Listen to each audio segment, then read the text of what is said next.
সংবাদ প্রবাহ বার্তা সদা সত্যতা ও নিরপেক্ষতার সাথে চলে। দিদি নাম্বার ওয়ানে দিদি হিসাবে মধ্যমণি হয়ে আছেন বাংলা চলচ্চিত্র জগতের অন্যতম অভিনেত্রী রচনা বন্দ্যোপাধ্যায়। অভিনয় সঞ্চালনায় অবাধ দক্ষতা প্রদর্শনে খ্যাতি অর্জন নিঃসন্দেহে স্বাভাবিক ছিল, তবে কথাতেই আছে সব জিনিস সবার জন্য নয়। এই কথাই সত্যি হচ্ছে লোকসভা নির্বাচনে হুগলির তৃণমূল কংগ্রেস প্রার্থী রচনা ব্যানার্জির ক্ষেত্রে। এমন চিত্র প্রকট হওয়ার বিশেষ কারণ নির্বাচনের প্রচারে এসে হাসির খোরাক গড়ে দেওয়া তার অবাঞ্ছিত কথাতেই আছে।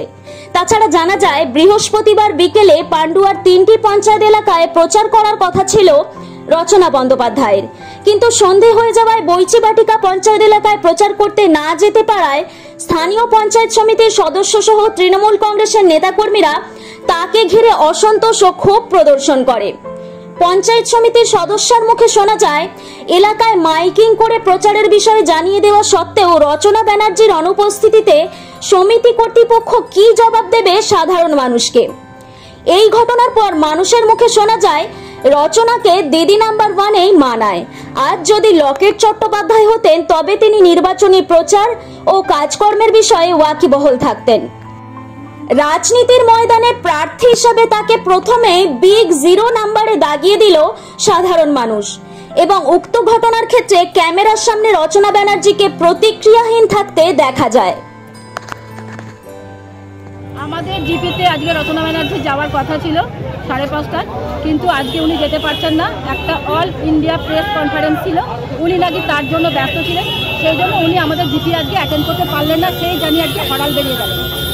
আমাদের জবাব দিতে হবে তো। আজকে যে প্রত্যেকটা মানুষের কাছে আমরা গেছি যে আজকে আসবে, আমরা প্রচার করেছি, আজকে মাইকিং হয়েছে, তাদের কাছে আমরা কি জবাব দেবো? আজকে যখন প্রচারে যাব তখন আমরা কি জবাব দেবো?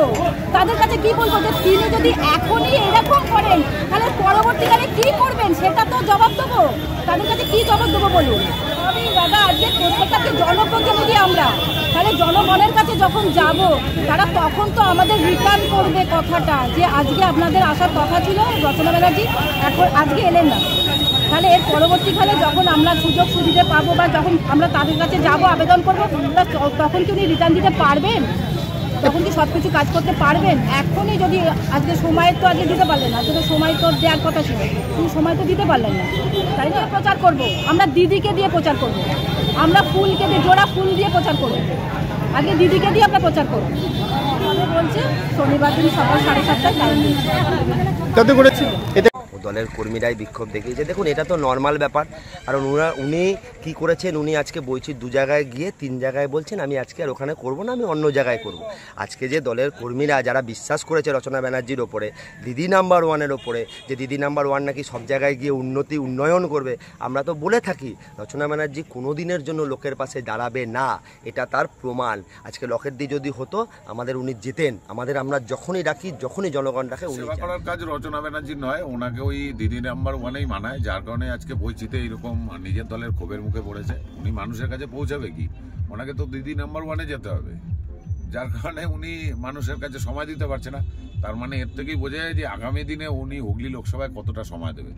সুতরাং আমার মনে হয় মানুষের এই জিনিস বোঝা উচিত, এবং তৃণমূলেরও এই জিনিস বোঝা উচিত যে তার দলের এই ধরনের একটা প্রার্থীকে তিনি ভোট দেবেন কিনা, সেটা তারাই সিদ্ধান্ত নেবে।